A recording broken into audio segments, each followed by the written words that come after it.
Pendant qu'il mangeait, Jésus prit du pain et après avoir rendu grâce, il le rompit. Et il donna aux disciples en disant, prenez et mangez ceci est mon corps. Il prit ensuite une coupe et après avoir rendu grâce, il leur donna en disant, buvez-en tous.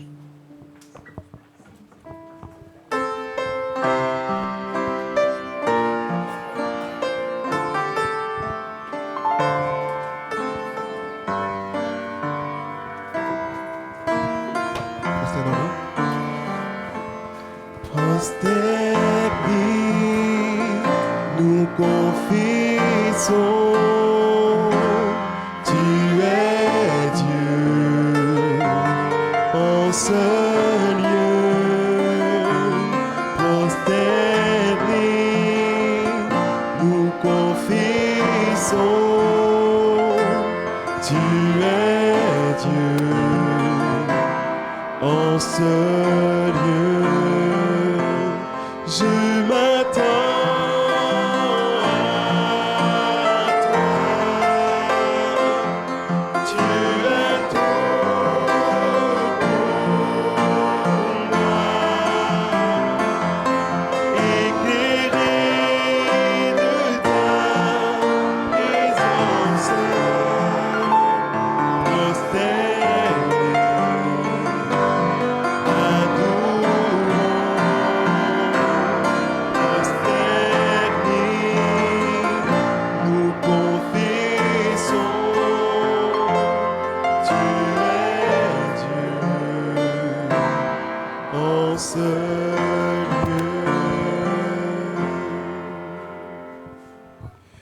Éternel, notre Père, notre Dieu, c'est avec reconnaissance que nous sommes devant toi.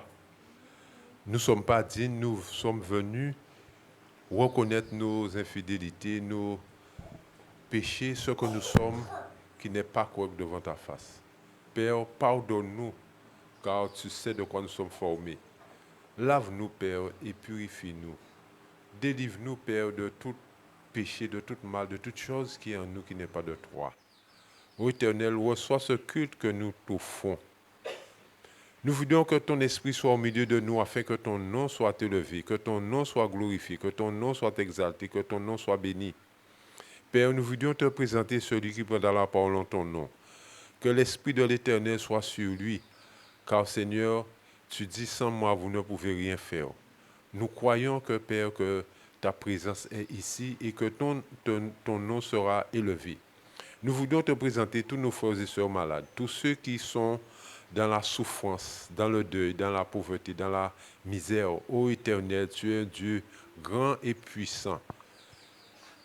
Nous te présentons, Seigneur, la jeunesse, la relève de l'Église. Que ton esprit les visite là où ils sont, Père. Tu connais leur cœur, leurs pensées, leurs plans, leurs projets, mais oh Dieu, aide-les. Père, bénis notre Église, l'Église mondiale. Bénis, Seigneur, tous les pasteurs, tous les responsables, tous ceux qui ont une mission spéciale, tous ceux qui sont dans le ministère indépendant, toutes les associations missionnaires et tous les missionnaires, là où ils sont dans les pays éloignés, là où il y a la guerre, là où il y a la famine, là où il y a la souffrance. Père, nous pensons à l'Espagne qui a été frappée. Ô Éternel, tu dis, dans les derniers temps, il y aura des catastrophes. Père, voilà une catastrophe. Que nous déposons toutes ces familles, tous ceux qui sont endeuillés, tous ceux qui sont et qui ont perdu toute espèce de matériel et autres. Mais Père, tu as gardé la vie aussi. Nous te rendons gloire que dans cette situation, tu étais là. Bénis Seigneur la Guadeloupe, tu connais tout ce qui se passe dans ce moment de Toussaint, toutes les invocations qui sont faites, mais oh Dieu, nous réclamons que l'invocation par excellence est ici. Et l'alliance du sang de Jésus est une alliance au-dessus de toute autorité, de tout pouvoir, de toute domination, de toute force. Père, bénis-nous, bénis ton peuple, bénis la bourse et que ton nom soit élevé. Nous te prions pour les anciens, ceux que tu as placés, ceux que tu as mis pour œuvrer. Père, bénis l'œuvre de la bourse et reste avec chacun d'entre nous. Que ta paix soit dans nos cœurs. Bénis-nous au nom pour la route ton Fils Jésus. Amen.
Service de fidélité.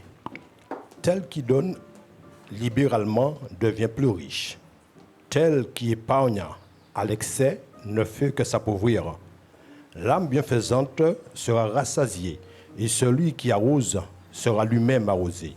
Ce texte se trouve dans la Bible, Proverbes chapitre 11, versets 24 à 25. Les diacres passeront récupérer les dîmes et les offrandes. Je vous remercie.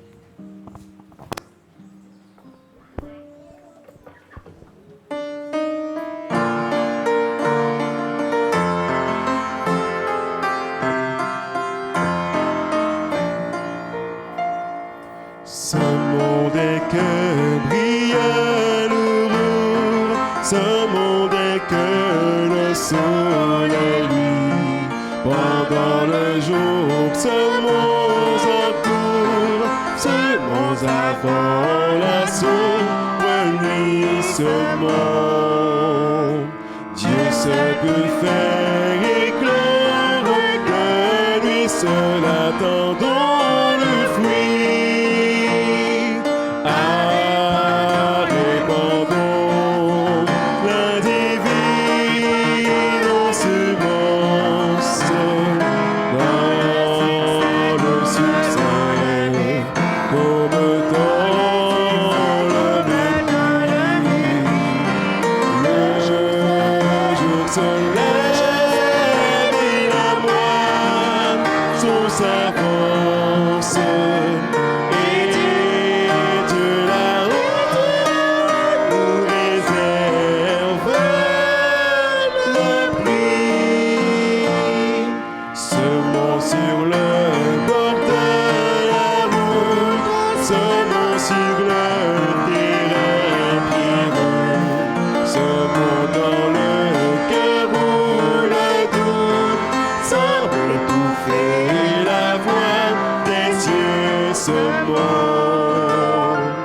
Et si l'on nous écoute, parlons du Sauveur glorieux.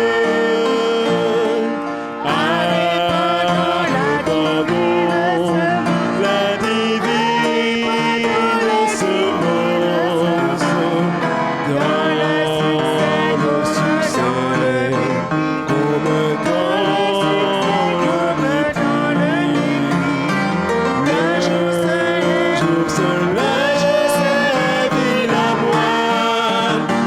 S'avance et Dieu là-haut nous réserve le prix. Amen. Nous allons ouvrir notre hymne des louanges pour poursuivre. Numéro 315, Sauveur toujours fidèle.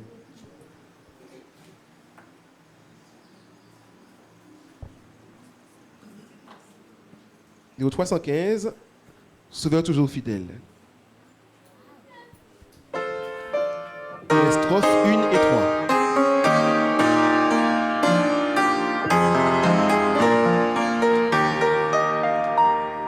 Sauveur toujours fidèle, ami divin, que ta main fraternelle tienne ma main.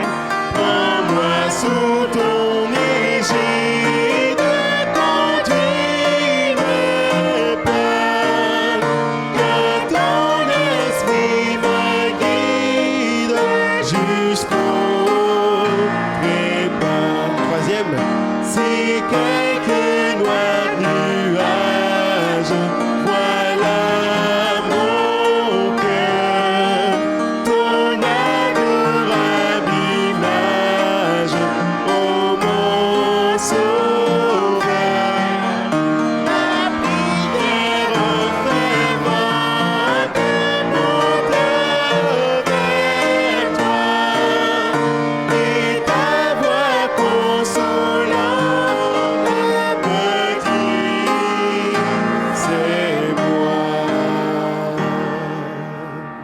Amen. Poursuivons au numéro 25. Gloire, gloire à l'Éternel. J'entends ce cantique avec force et foi. Numéro 25 de notre hymne et louange. Chanterons les strophes 1, 2 et 5.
Amen. Sans Jésus, je ne peux vivre. Je n'ose faire un seul pas.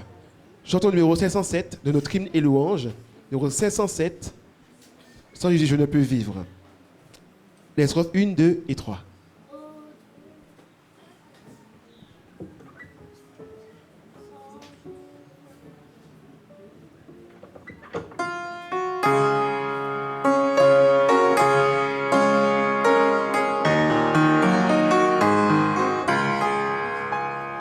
Sans Jésus, je ne peux vivre, je n'ose faire un seul pas. C'est lui seul que je veux suivre, pour lui seul vivre ici-bas. Et mon cœur n'a rien à craindre, puisque tu me conduiras. Je te suivrai sans me plaindre, en m'appuyant sur ton bras. Ton amour et ta promesse remplissent mon cœur de foi. Si je ne suis que faiblesse, je puis être fort en toi. Et mon cœur n'a rien à craindre, puisque tu me conduiras. Je te suivrai sans me plaindre, en m'appuyant sur ton bras. Enlève toute amertume par ton esprit. J'annonce la délivrance à ton cœur brisé, contrit. Et mon cœur n'a rien à craindre, puisque tu me conduiras. Je te suivrai sans me plaindre, en m'appuyant ton bras. Livre sacré, lumière étincelante, tel a été notre chant thème durant toute la semaine.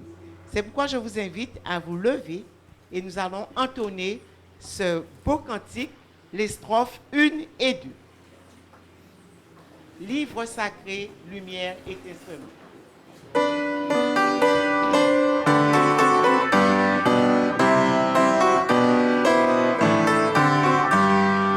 Livre sacré, lumière étincelante, qui de la nuit perce l'obscurité, révèle à tous ta beauté rayonnante, et dans les cœurs fait briller ta clarté.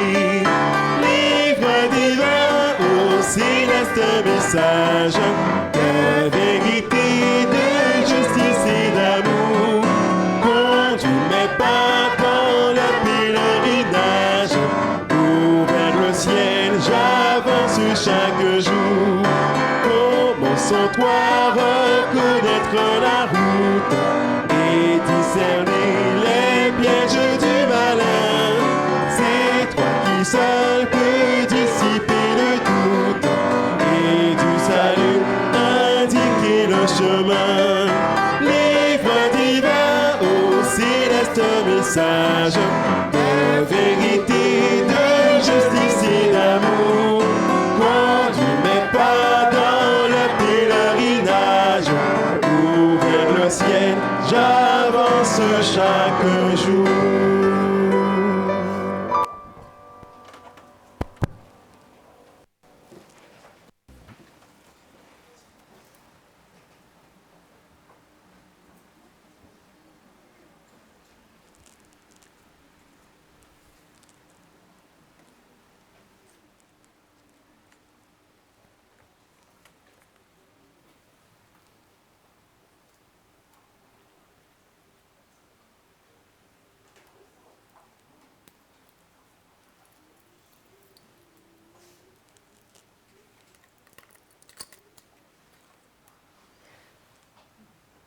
Nous arrivons au sommet de notre semaine de prière.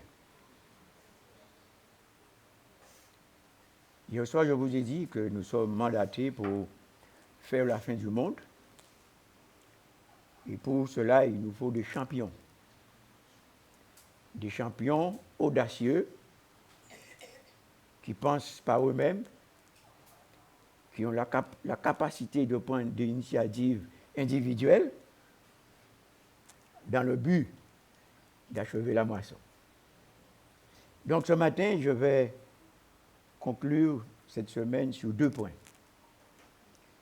Le premier point, c'est ce qui fait la force de l'Église, de la société et de l'État. Et le deuxième point consistera de vous conduire dans la nature divine. Alors, en ce qui concerne le premier point, l'Église est composée d'abord de couples conjugaux. La puissance de l'Église se trouve dans la qualité des couples que forme l'Église. Les couples conjugaux donnent naissance à des familles. Et les familles rassemblées forment l'Église. C'est pourquoi donc la première chose pour qu'une Église soit puissante, c'est que les couples conjugaux parviennent à l'existence conjugale. C'est ce que la Bible nous enseigne. Le père quittera l'homme quittera son père et sa mère, s'attachera à. Et les deux, une seule chair. Lorsque 2 jeunes se marient, ils se mettent ensemble pour créer un couple.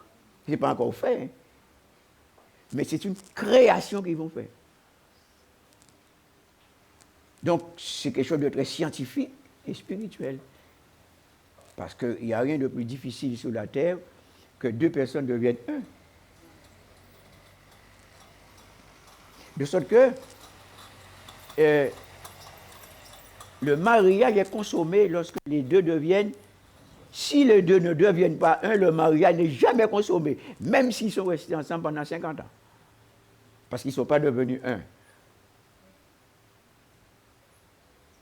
Et ça demande de la patience, du savoir-être, du savoir-faire, être fair play, se reconnaître dans son conjoint. Parce que hier soir, j'ai expliqué que si la femme ne se reconnaît pas dans son mari, elle ne le fait pas rentrer dans sa personne. Il reste dehors. On est ensemble à la maison.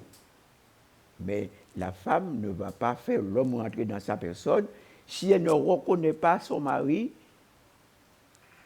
avec qui elle vit. Il y a donc une manière de vivre le couple. Et nous avons des défauts et des qualités, mais dans le couple, on doit transcender les défauts pour avancer dans les qualités. Sur cette base, on va former donc une famille heureuse. Mes frères, ça c'est très important. Une famille heureuse. Les gens qui n'ont pas grandi dans une famille heureuse, lorsqu'ils forment leur propre famille, c'est difficile qu'eux, à leur tour, ils forment une famille heureuse. Ils n'ont pas connu ça. Mais un couple heureux doit former une famille heureuse, où les enfants se sentent bien, où on a du plaisir à vivre ensemble. Et enfin, lorsque la famille est heureuse de vivre ensemble, nous exerçons ce qu'on appelle la parentalité, l'art d'éduquer les enfants, de les accompagner. Les enfants seront éduqués environ jusqu'à 12 ans, mais à 12 ans, ils sont éduqués. Maintenant, on les accompagne. Et c'est là que nous avons besoin de les accompagner correctement. Alors, je vais dire quelques mots à nos jeunes filles qui sont ici pour la création d'un couple conjugal qui doit réussir. Lorsqu'un jeune homme vient à toi, tu es jeune fille, pour te dire, voilà, tu me plais, je veux me marier avec toi, alors des fois, on est embarrassé, on ne sait pas quoi faire. Alors, en tant que jeune fille, tu dois lui dire, je comprends, j'entends ta demande, mais on va prendre un rendez-vous informel. Un rendez-vous informel. Le rendez-vous doit être pris dans un lieu sécurisé, par exemple, dans une médiathèque ou dans une bibliothèque. Un lieu sécurisé. C'est un entretien informel. Et la jeune fille doit d'abord peser le jeune homme.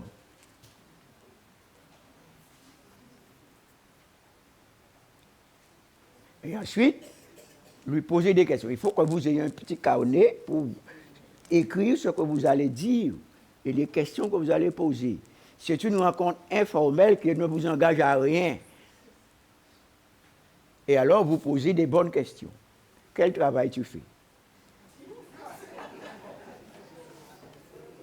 Alors, avant, les anciens disaient ça, mais les jeunes ont abandonné ça. Mais c'est important, hein? J'ai 4 filles et je leur ai demandé toujours de demander, cherche à savoir est-ce que le gars travaille. Parce que si tu te maries avec un fainéant, tu n'es pas sorti de l'auberge. Donc, quel travail tu fais? S'il ne répond pas, tu mets un point rouge à côté de ce point-là sur le carnet. Ensuite, tu lui demandes, mais où habites-tu? Chez ta maman ou chez toi? Ça, c'est important. S'il est chez sa maman, c'est bien. Mais s'il est chez lui, c'est un peu délicat. Mais donc, il faut vérifier où il habite.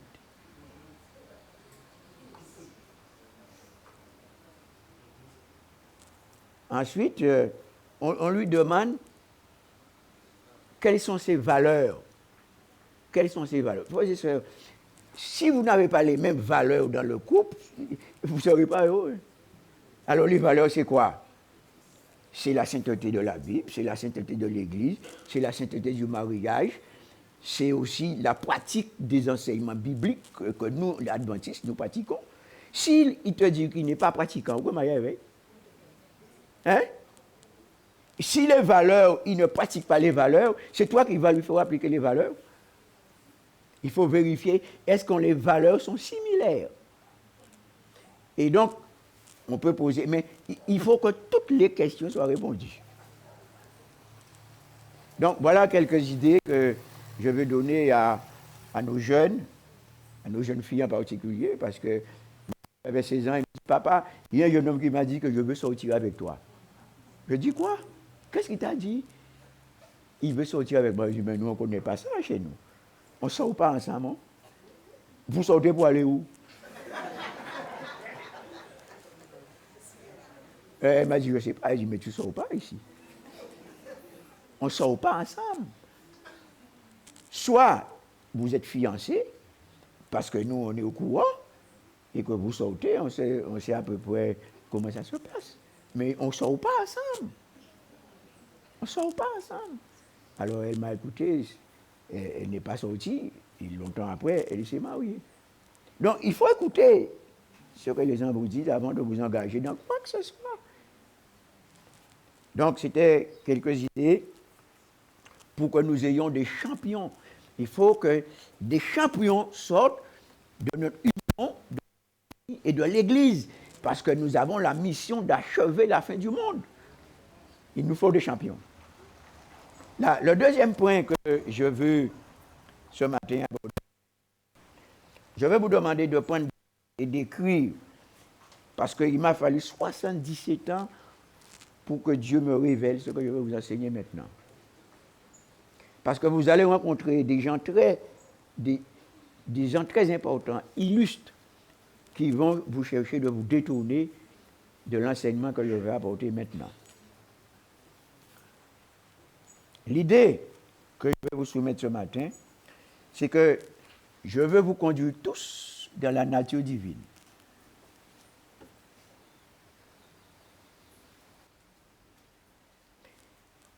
Mais pour accepter de rentrer dans la nature divine, il faut que vous acceptiez que vous soyez conduit dans le lieu très saint.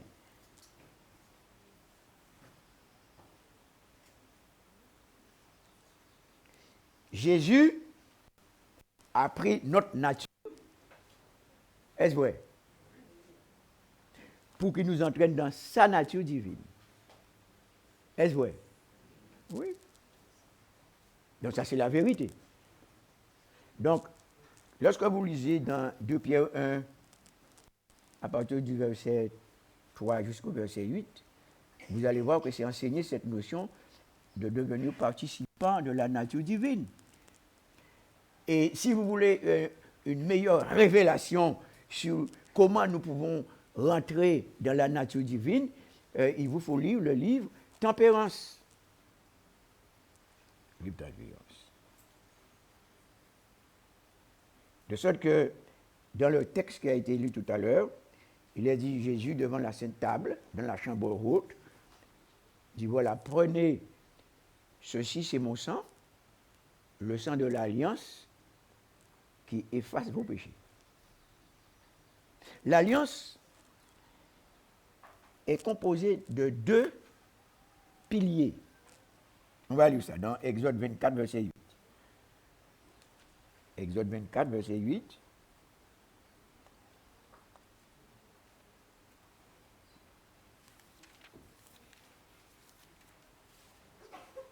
Et voilà ce que nous lisons. Moïse prit le sang et il répandit sur le peuple en disant, voici le sang de l'alliance que l'Éternel a faite pour vous selon sa promesse.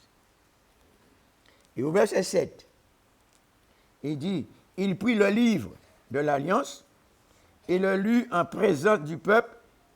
Il dit, nous ferons tout ce que l'Éternel a dit. Il y a donc le livre de l'alliance et le sang de l'alliance. Le livre, c'est bien entendu la Bible et le sang de Jésus.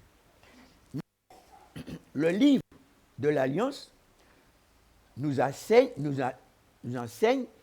et nous conduit dans la volonté de Dieu. Le livre de l'Alliance nous conduit dans la volonté de Dieu. Alors, pour que vous et moi, nous puissions accepter et faire jouir de l'Alliance, il faut connaître la parole.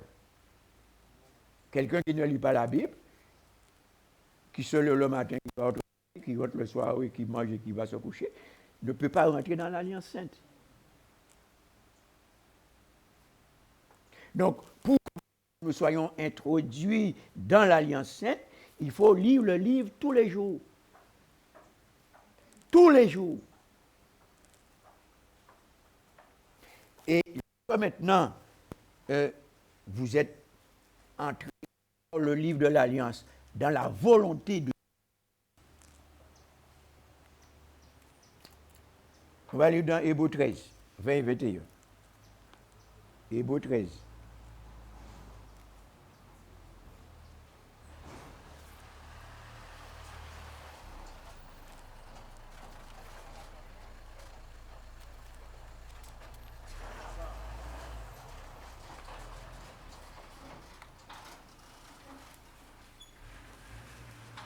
Que le Dieu de paix, qui a ramené d'entre les morts le grand pasteur des brebis, par le sang d'une alliance éternelle, notre Seigneur Jésus-Christ, vous rende capable de toute bonne œuvre pour l'accomplissement de sa volonté, etc.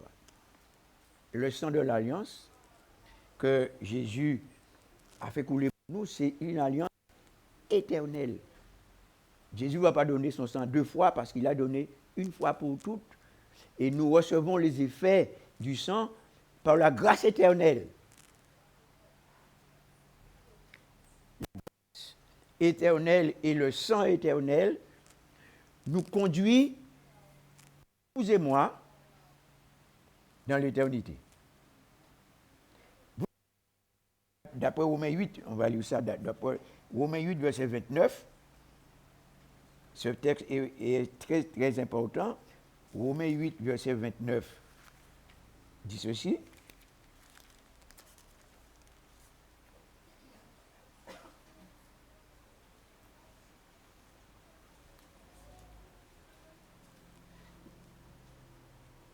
Car ceux qu'il a connus d'avance, il les a aussi prédestinés à être semblables à l'image de son Fils.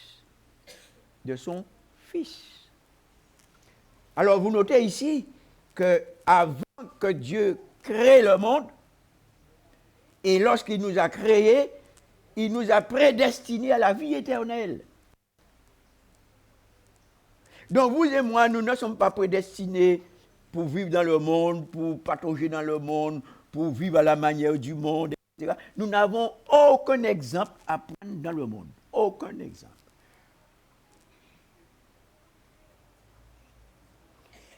Parce que vous et moi, avant la création du monde, par la puissance de la grâce éternelle, nous avons été prédestinés à la vie éternelle en Jésus-Christ. Jésus est devenu semblable à nous pour que nous devenions semblables à lui. Et nous ne devons pas nous laisser dévier de la vie éternelle parce que nous sommes prédestinés uniquement à la vie éternelle. Maintenant, lorsque le livre de l'Alliance nous a conduits dans la volonté parfaite de Dieu, Dieu nous reconnaît comme ses enfants légitimes. Et on va lire ce qu'il fait pour nous. Dans Romains 2, verset 13. Romains 2, verset 13. Ce ne sont pas en effet ceux qui écoutent la loi qui sont justes devant Dieu, mais ce sont ceux qui la pratiquent qui sont justifiés. Justifiés. Alors, il y a beaucoup de gens qui sont venus et qui ont raconté des choses extraordinaires sur la justification par la foi. Mais il nous faut un œil avisé, il nous faut une pensée claire pour comprendre la science des saints. Ici, l'alliance a deux pylônes, le livre et le sang. Mais lorsque vous et moi, le livre de l'Alliance nous a conduits dans la volonté de Dieu, Jésus nous couvre de son sang et nous déclare juste en lui.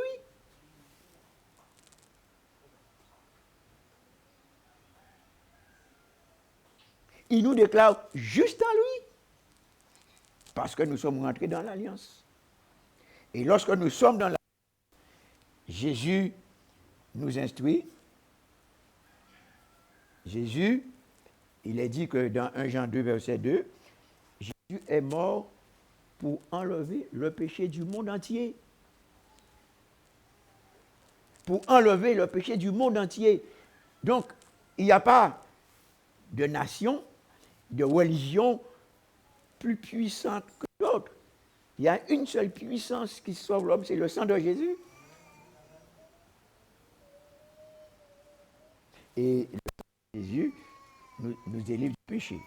Et alors, c'est Jean qui a dit, voici l'agneau de Dieu qui ôte le péché du monde. Mais il y a des gens qui vous trompent, ils vous disent que Jean dit putain aïe, mais nous sommes des pécheurs invétérés, on ne peut pas ne pas pécher. Ils contredisent la parole de Dieu. Mais voici l'agneau de Dieu qui, mais là où il ôté, on va voir maintenant ce qui se fait après l'avoir lutté, quand il l'a enlevé. Dans Ésaïe 43, verset 25, lorsque Jésus enlève, voilà ce qu'il fait. Ésaïe 43 et le verset 25.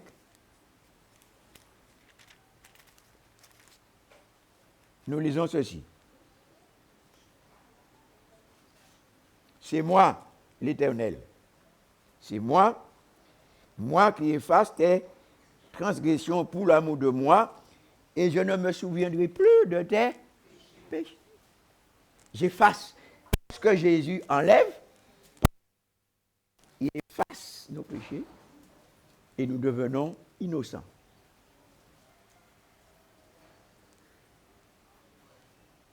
Il nous redonne notre innocence. Il efface nos péchés. Mais frère, Dieu n'est pas un homme. Dieu n'est pas assujetti à ça. Dieu est vérité et tout ce qui... Lorsque vous et moi, nous entrons dans l'Alliance sainte,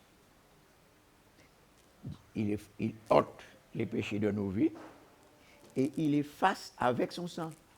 Et il nous redonne notre innocence comme avant.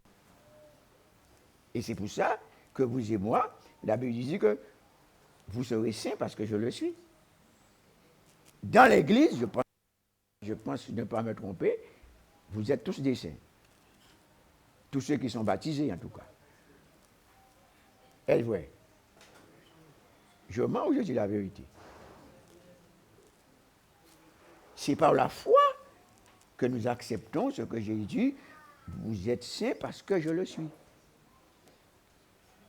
Vous êtes en moi et je vous ai donné ma sainteté. C'est ainsi, frères et sœurs, que Jésus nous conduit dans la nature divine. Et alors, dans 2 Pierre,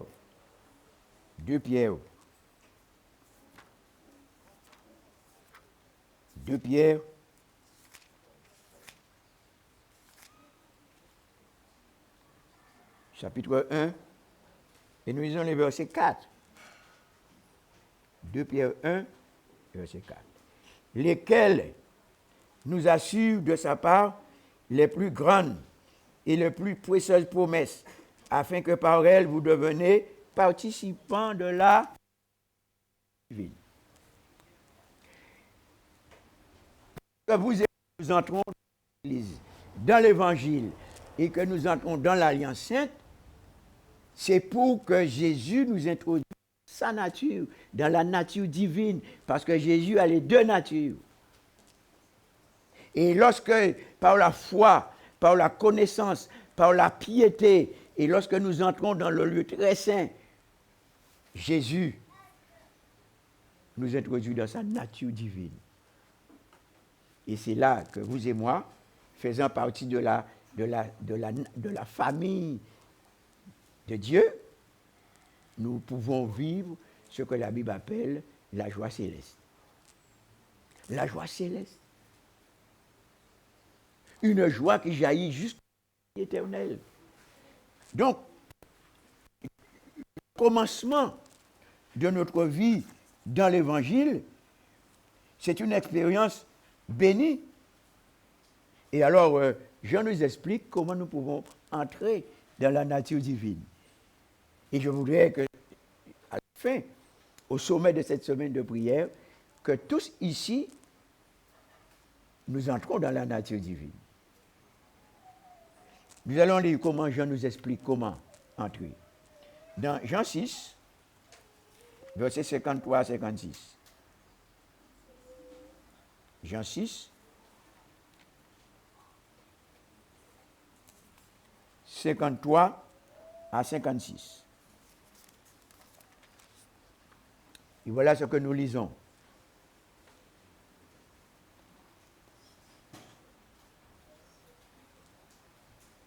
Jésus leur dit, en vérité, je vous le dis, j'ai la chair du Fils de l'homme. Et si vous ne buvez son sang, vous n'avez point la vie en vous-même.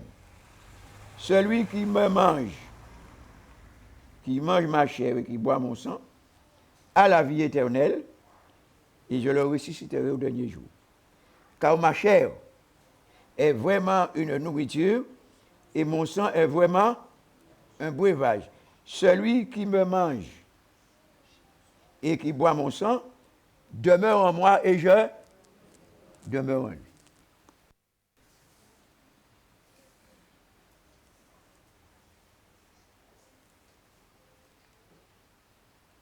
Nous continuons, parce que je veux vous introduire tous dans la nature divine.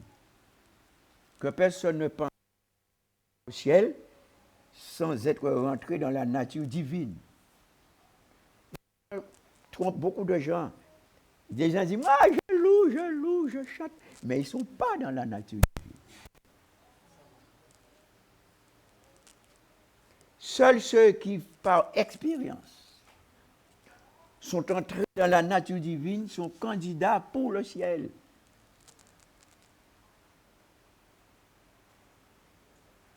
De sorte que ce message, cet enseignement de ce matin,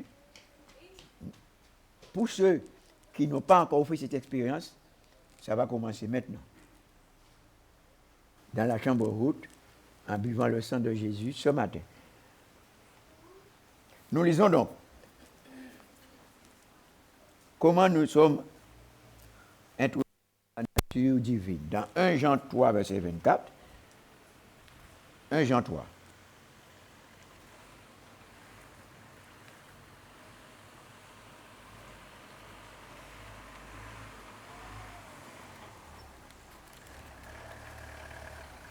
Et voilà ce que nous lisons.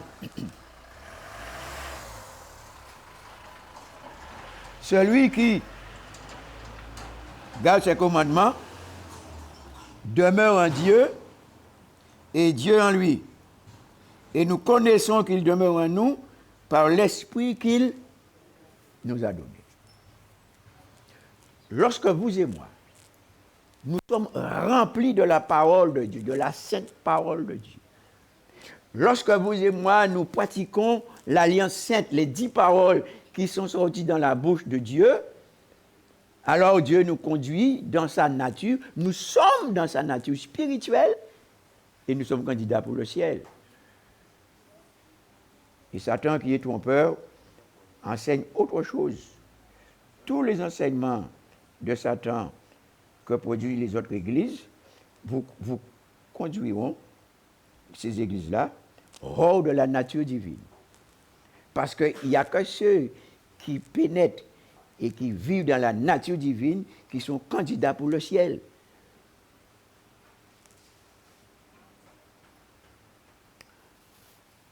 La science des saints est la science des sciences.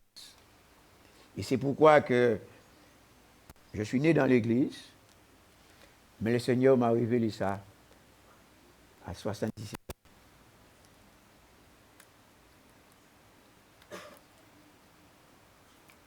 J'ai lu la Bible plusieurs fois entièrement. J'ai étudié le Nouveau Testament plusieurs fois, entièrement. J'ai lu tous les grands classiques de Sir White, les 5 ouvrages. Et ce matin, je voudrais vous inviter à lire 6. J'ai lu 5 et j'ai lu le 6e, mais les 6 livres. Patriarche et prophète, Jésus-Christ, tragédie du siècle, conquérant pacifique,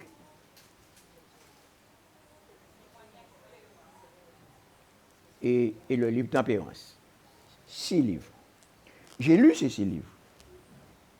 Mais ce n'est pas parce qu'on lit que notre esprit est déjà suffisamment cultivé pour entendre et comprendre. Il m'a fallu 77 ans pour que j'entende cette notion de l'appel de Dieu qui m'a invité de rentrer dans sa nature et qui m'a dit, Matthieu, maintenant, je t'envoie dans Apocalypse 11, verset 1er, lève-toi et mesure le temple de Dieu. C'est-à-dire, vérifie ceux qui sont dans l'Église et qui sont déjà rentrés dans la nature divine. Et ceux qui n'y sont pas encore, tu as la responsabilité de les introduire dans ma nature. C'est ce que je fais ce matin et j'espère que vous allez entendre. Que celui qui a des oreilles pour entendre, entende.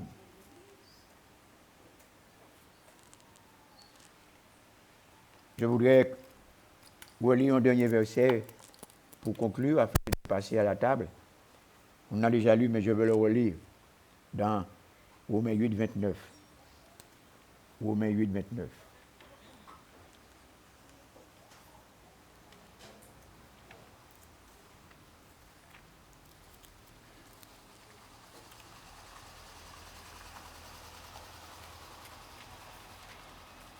Voilà ce que nous lisons dans Romains 8, 29.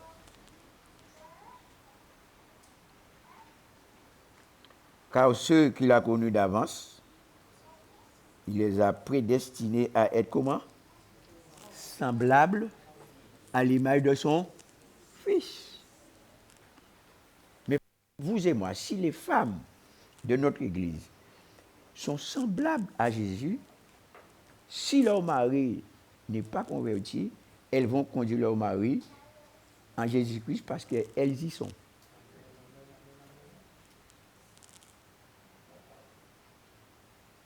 Alors, on a dit que les femmes sont sans les potomitans, mais après 48 ans de mariage, je peux vous dire que les hommes font des lois, mais ce sont les femmes qui accomplissent les lois dans les maisons. Ce sont les femmes qui appliquent les lois dans les maisons. Allez là où vous êtes, mais c'est ça.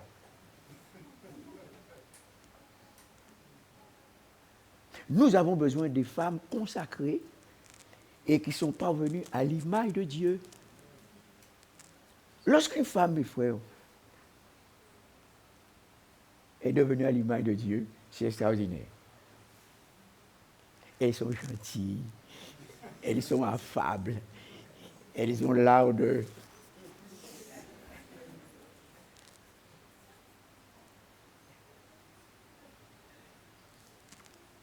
L'Église est la femme de Jésus. Est-ce vrai? Ça signifie que l'Église étant la femme de Jésus-Christ, elle a toute la qualité de perfection pour pouvoir sauver. L'Église est la femme. Mes frères, je vais finir sur cette note. Lorsque Dieu a tout créé, il a dit, il manque une chose. Et il a créé un chef-d'œuvre. C'est la femme. Et dans le foyer, et dans l'église, pendant mon ministère pastoral, mes frères, chaque fois qu'il fallait prendre des décisions importantes pour une église, pour la faire avancer, pour construire une église, pour acheter un terrain, il m'a fallu avoir une femme dans le comité. Il m'a fallu avoir une femme dans le comité. Les hommes parlent, mais...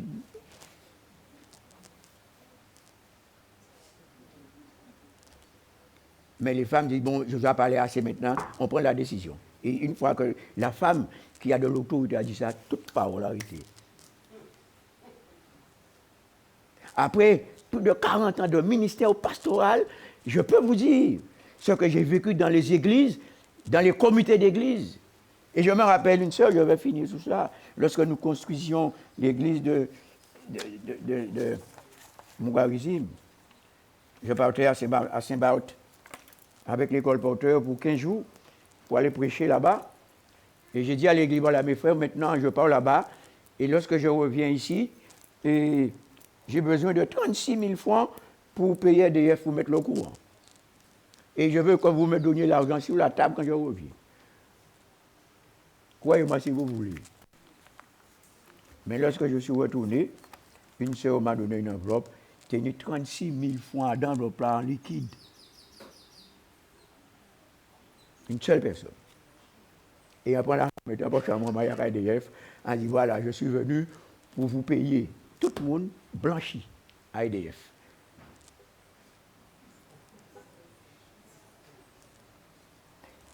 Frères et sœurs, si quelqu'un ici ce matin n'a pas encore goûté la nature divine, si vous pouvez rentrer dans la nature divine, pas dit qu'on ça vous apparaît pour le ciel.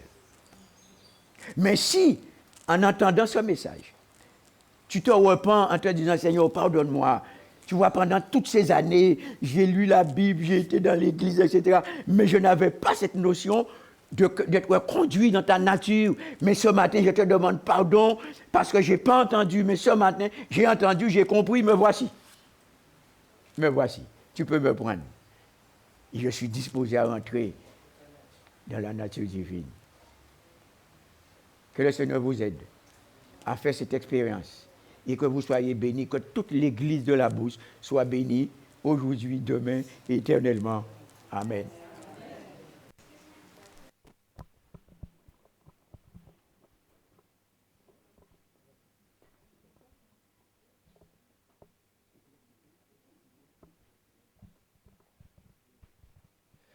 Nous allons ensemble tenir debout et chanter le numéro 135, notre chantème, Livre sacré et lumière étincelante.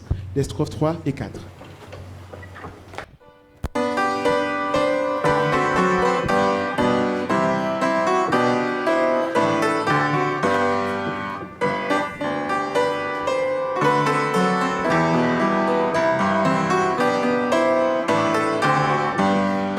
Rassure-moi quand mon âme est tremblante, console-moi dans les jours de douleur.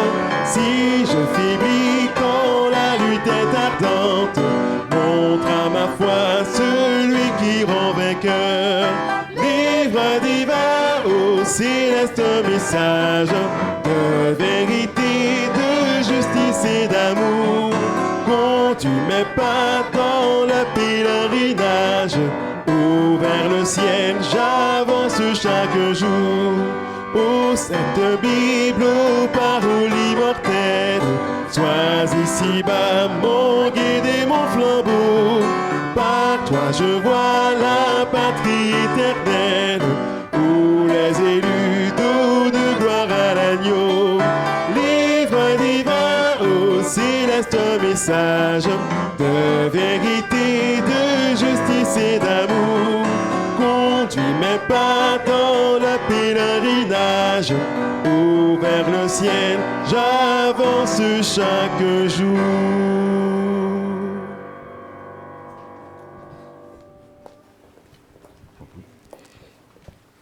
Nous allons maintenant présenter une prière de consécration à Dieu. Restez debout et moi ici, je veux me mettre à genoux pour cette prière de consécration pour que nous puissions nous rapprocher comme un seul homme autour de la Sainte Table. Éternel, notre Père et notre Dieu, ce matin, voilà ton Église devant toi ici à la Beauce. Elle est ton épouse ici pour éclairer toute la population. Tu l'as mis ici pour sauver toute cette population ici. Mais tu nous as appelés aussi à faire partie de cette communauté pour que nous soyons victimes qui portent ton nom sur nos fronts. Ce matin, Alors que ici, ton épouse va boire ton sang et manger ta chair, conduis-nous dans le Saint des Saints.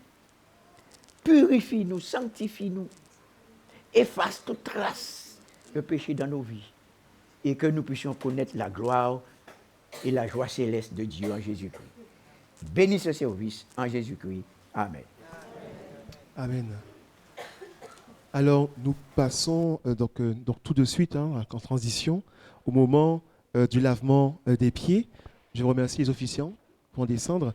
Alors, juste l'information que je vais vous donner, c'est que par ici, donc dans la petite salle, les femmes sont attendues, donc bien sûr en binôme, comme habituellement, pour le lavement des pieds. Et à l'arrière, nous allons accueillir les hommes, comme nous sommes en minorité, pour pouvoir faire le lavement des pieds. Également, les couples qui veulent le faire ensemble, vous pourrez le faire aussi à l'arrière. Voilà. Donc, chers frères et sœurs, nous sommes habitués. Choisissez votre binôme et prenez place afin de pouvoir poursuivre ce service de cette scène. En attendant, nous allons rester dans la louange pour ceux qui resteront, qui auront de place. Nous allons chanter. Alors, combien de personnes ici? Donc, 20 personnes et 20 personnes derrière. Voilà. Donc, 20 femmes et 20 hommes et couples.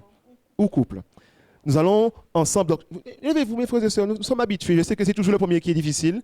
Mais gardons le rythme et hâtons de le faire, bien sûr, dans l'esprit de ce lavement des pieds. Nous allons chanter ensemble au numéro 319, près de Jésus, je trouve un sur-asile. Numéro 319 de notre hymne et louange. Oui, ça va.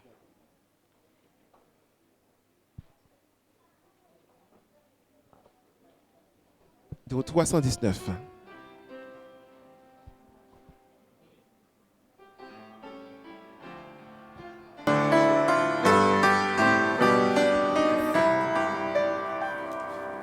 Près de Jésus, je trouve un sur-asile. Et si mon ciel est parfois menaçant, il me rassure en lui, je suis tranquille. Dans ma faiblesse agit son bras puissant. Près de Jésus, nulle frayeur, la joie est indicible. Près de Jésus, je suis vainqueur, l'âme heureuse et paisible. Près de Jésus, je suis béni sans cesse, allègrement je porte mes fardeaux. Un mot de lui dissipe ma tristesse, et son amour me donne le repos. Près de Jésus, nulle frayeur, la joie est indicible.